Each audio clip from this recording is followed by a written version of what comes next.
लोगों का आशीर्वाद प्राप्त करता हूं।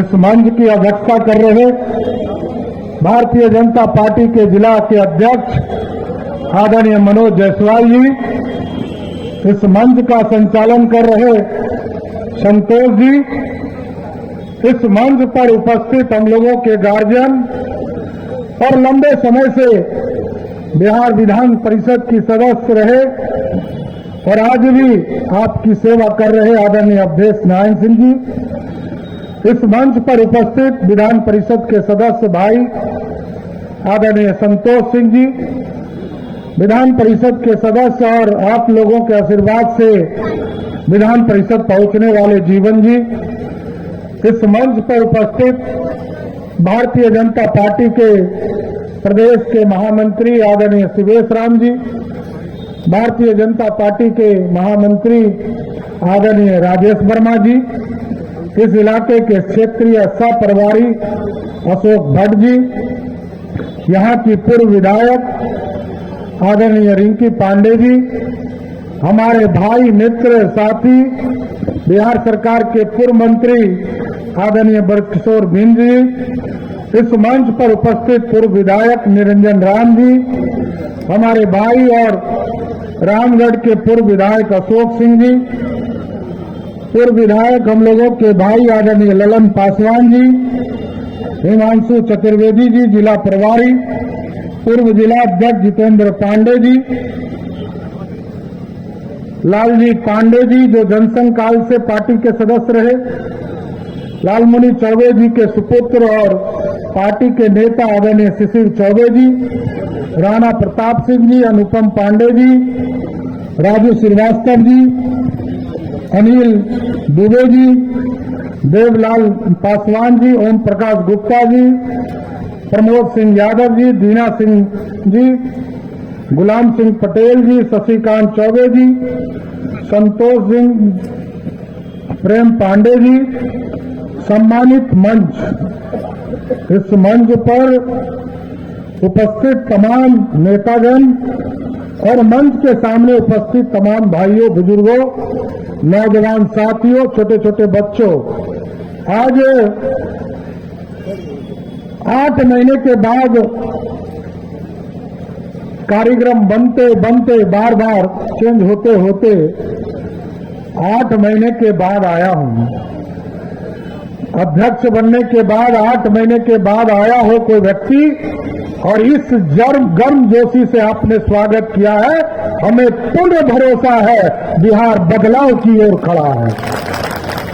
और साथियों, भारतीय जनता पार्टी का स्पष्ट है, ये कमिटमेंट वाली पार्टी है।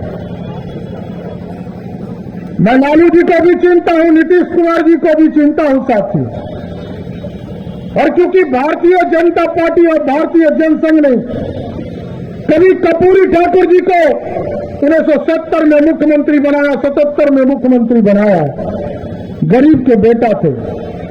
फिर 1990 में लालू प्रसाद जी बहुत बड़ी बड़ी बात करते हैं, उनको भी हरदी इसी भाजपा के 39 विधायकों ने समर्थन देकर विधायक मुख्यमंत्री बनाया। नीतीश कुमार जी तो पलटी मार हो गए और आप लोग समझते ही है, पलटू राम मैं नहीं कह रहा, राम भगवान का अपमान होगा, ये पलटू कुमार हो गए जो 5 बार भारतीय जनता पार्टी ने समर्थन दिया, लेकिन नीतीश कुमार जी को आदत है पलटी मारने का, फिर पलटी मारकर हमसे अलग हो गए। और बिहार की जनता ने तो पहले तय कर दिया, जब 2014 में नीतीश कुमार जी हमसे अलग हुए साथियों, तो कितनी सीट आई थी? 2। और इस बार कितनी सीट आएगी? खाता खुलना है तो बड़ा स्पष्ट दिख रहा है। मैं ये 34वां जिला आया हूं साथियों आपके यहां, और 34 जिलों में जो 33 जिलों में जब गया, एक तरह से भारतीय जनता पार्टी के नरेंद्र मोदी जी के नेतृत्व में बिहार में आंधी चल रही है और पूरा स्पष्ट दिखता है। अब नीतीश कुमार जी पूरी तरह राजनीतिक समाप्त हो गए, क्योंकि आप समझिए बिहार में जो ये धान का कटोरा इलाका कहा जाता था। हमारे पास ना पैकेजिंग है ना मार्केटिंग है। हम अपने धान को लेकर कहां जाएं, इसकी चिंता कभी सरकार ने नहीं किया। नरेंद्र मोदी जी की सरकार ने पहले दिन कहा हम आपको सहायता देंगे और प्रत्येक किसानों के खाते में जब जब फसल लगाने की जरूरत होती है तो 2-2 हजार रुपया उसके अकाउंट में डाल दिया जाता है। यह है नरेंद्र मोदी जी का करिश्मा। और साथियों, आजकल क्या है, नीतीश कुमार जी को मैं जब शुरू में कहता था, गजनी फिल्म देखे हैं ना, गजनी फिल्म में हीरो का याददाश्त चला जाता है, उसको कहते हैं मेमोरी लॉस सीएम। आज मेमोरी लॉस सीएम कौन है? नीतीश कुमार जी। ये बीच बीच में भुला जाते हैं। कभी गए दरभंगा, इन्होंने कहा कि हम तो देश के प्रधानमंत्री नीतीश कुमार।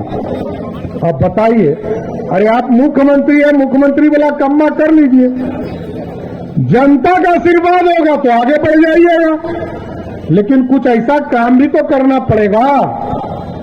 15 साल लालू जी को राज दिया साथियों, कभी किसी को आरक्षण नहीं दिया। लालू प्रसाद जी जोर से कहते हैं कि मैं जब तक रहूंगा बिहार में आरक्षण खत्म नहीं होने दूंगा।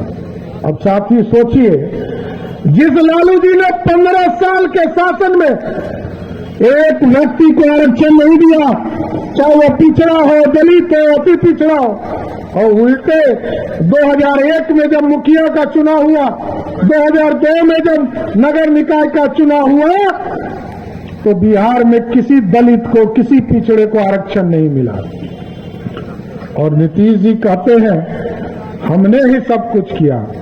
साथियों, मैं बड़ा स्पष्ट कहना चाहता हूं, 1977 में पहली बार अति पिछड़ों को आरक्षण दिया, तब भी कपूरी ठाकुर जी के साथ जनसंघ खड़ी थी। और जब 1989 में इस देश में मंडल कमीशन आया, बीपी सिंह जी ने प्रस्ताव लाया, तो सर्वे अटल बिहारी वाजपेयी और आदरणीय आडवाणी जी ने समर्थन देकर इस देश में मंडल कमीशन लागू किया। साथियों, कांग्रेस पानी पी पी के गाली देती थी, आरक्षण कहां से आएगा, आरक्षण दे ही नहीं सकते हैं।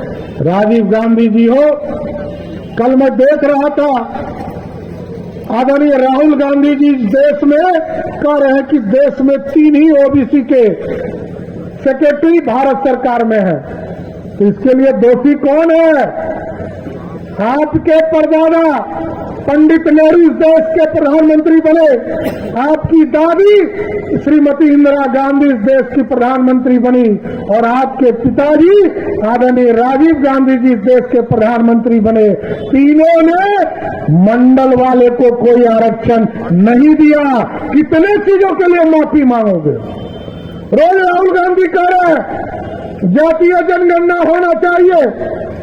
अरे हम तो बिहार में थे, भाजपा की सरकार थी, एनडीए की सरकार थी, नीतीश कुमार जी ने कहा हम जातीय जनगणना कराना चाहते हैं, और हम 16 मंत्री थे साथियों, और 16 मंत्री ने नीतीश कुमार जी को समर्थन दिया और बिहार में जातीय सर्वे का काम किया गया।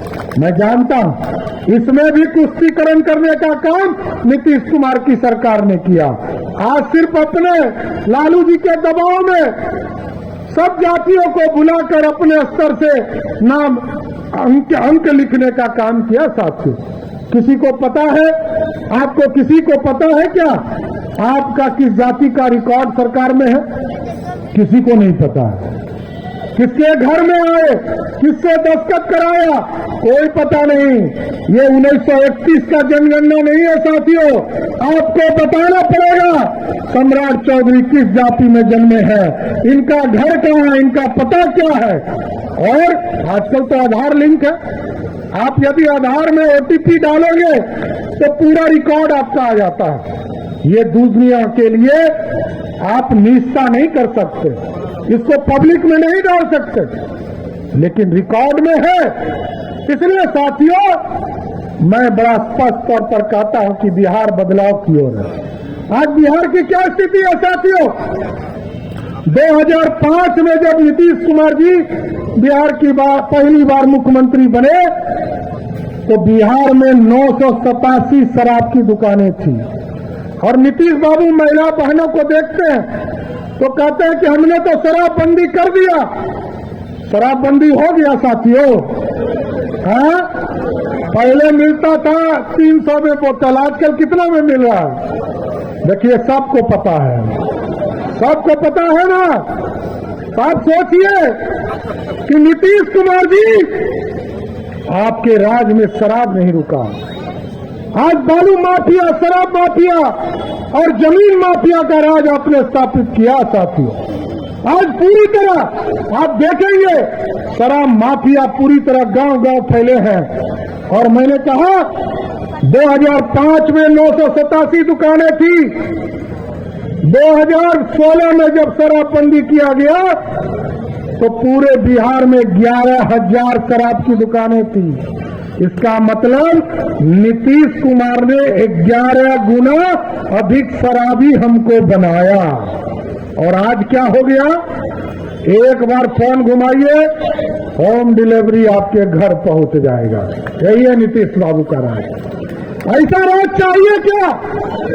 ऐसा राज चाहिए? अब सरकार बदलने की जरूरत है साथियों।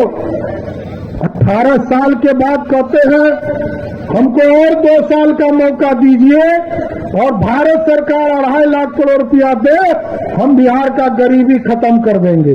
अब बताइए, पहले तो क्या बोल रहे हैं आजकल? देखे ना विधानसभा, विधान परिषद में क्या क्या बोल रहे हैं। अब पता नहीं कौन ज्ञान उनको दे रहा है या ज्ञान गड़बड़ा गया है। हम इस पर कुछ नहीं बोलेंगे साथियों, लेकिन बिहार के मुख्यमंत्री हैं, हम जरूर आग्रह करेंगे आप थोड़ा सा आराम कर लीजिए। हम लोग के बुजुर्ग हैं और 18 साल तक बिहार के मुख्यमंत्री रहे। जनता चाहती है आप कुछ दिन आराम कीजिए और आराम दे करने के बाद भारतीय जनता पार्टी आपको स्वस्थ करती है, आप लौट कर आइए, आपको लड़ेंगे भी। और क्योंकि ये नरेंद्र मोदी और अमित शाह की पार्टी है, आज हम लड़ेंगे भी और नीतीश लालू को हराने का भी काम करेंगे साथियों। कोई मार का लाल बचा नहीं सकता है। और मेरा मानना स्पष्ट है, जिस तरह देश के प्रधानमंत्री जी कहते हैं हमको जब आप वोट देते हो तो एक चीज की गारंटी है, वो गारंटी है इस देश में जितने भ्रष्टाचारी हैं उनको जेल जाना पड़ेगा, इसकी गारंटी है। और अभी हमने कहा साथियों, हमने दूसरे को कंधे पर बहुत बैठाया है, चाहे वो कपूरी ठाकुर जी हो, लालू जी हो, नीतीश जी हो, सबको हम लोगों ने कंधे पर बैठाया है। एक मौका भाजपा को दीजिए, हम आपको गारंटी एक चीजों का देना चाहते हैं।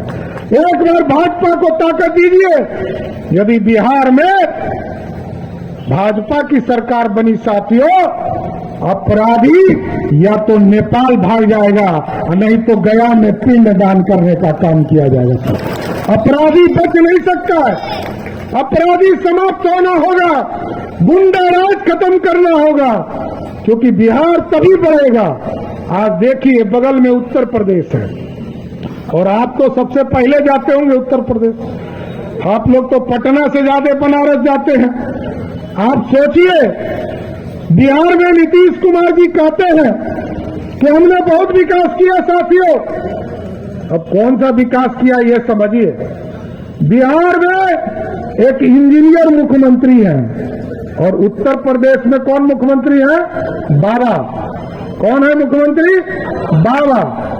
बिहार, वहां भाजपा की सरकार है साथियों। पहले हम लोग दिल्ली बॉम्बे जाते थे ना तो लगता था विकास बहुत दूर है, कि तो दिल्ली है 1000 किलोमीटर, पहले बॉम्बे जाते थे तो 3000 किलोमीटर, चंडीगढ़ जाते थे तो 3000 किलोमीटर, तो लगता था बहुत दूर है विकास। लेकिन आप सोचिए, आप घर से निकलते हो 40 किलोमीटर के बाद जब उत्तर प्रदेश की सीमा घुसते हैं, कानून का राज दिखता है। दूसरा, एयरपोर्ट बन गया बनारस में, पटना का एयरपोर्ट आज तक इंटरनेशनल नहीं बन पाया।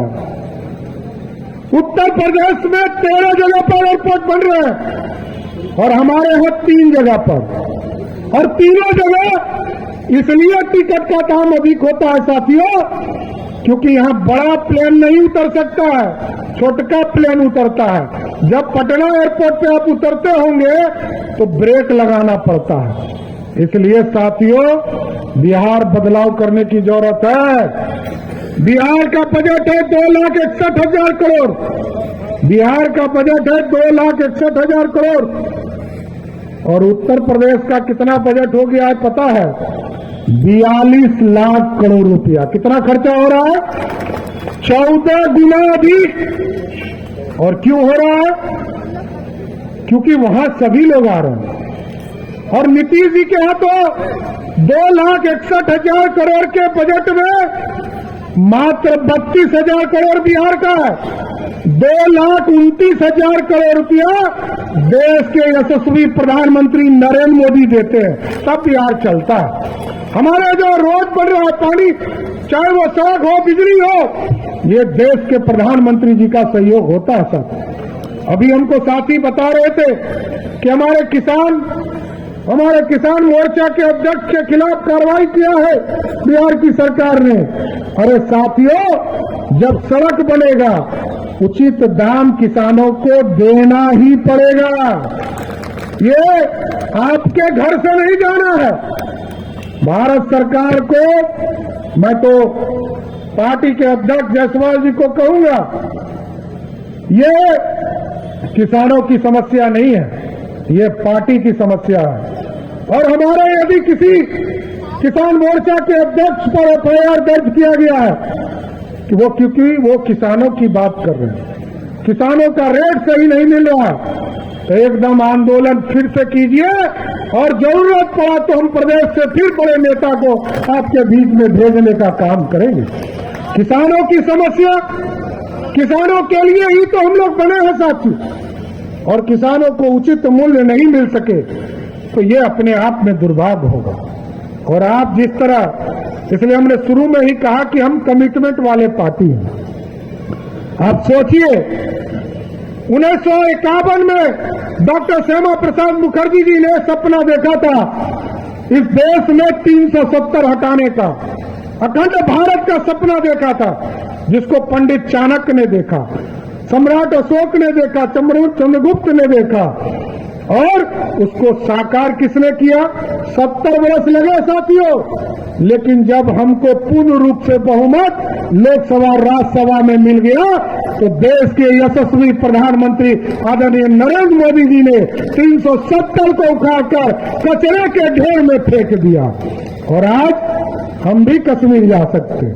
आज हम भी कश्मीर में मजदूरी करने जाएंगे, 6 महीना रहेंगे, वहां के मतदाता हो जाएंगे। आज अखंड भारत है, कश्मीर से कन्याकुमारी तक हमारा भारत है और हम भारत को श्रेष्ठ बना रहे हैं।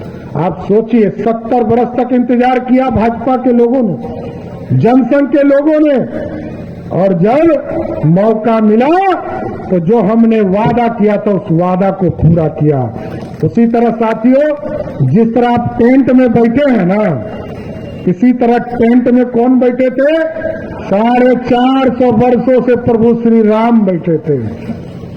और जब देश के प्रधानमंत्री जी ने कहा कि इस देश में जो गरीब है उनको पक्का मकान नरेंद्र मोदी की सरकार देने का काम करेगा, जब इसको तय किया तो प्रभु श्री राम भी इंतजार कर रहे थे कि हमको भी एक भव्य राम मंदिर में लेकर चलो। आज हम आपको न्योता देने आए हैं। बोरिया बिस्तर तैयार कीजिए और भभुआ की धरती से मैं आपको स्वस्थ करता हूं, लाखों लाख की संख्या में चलिए।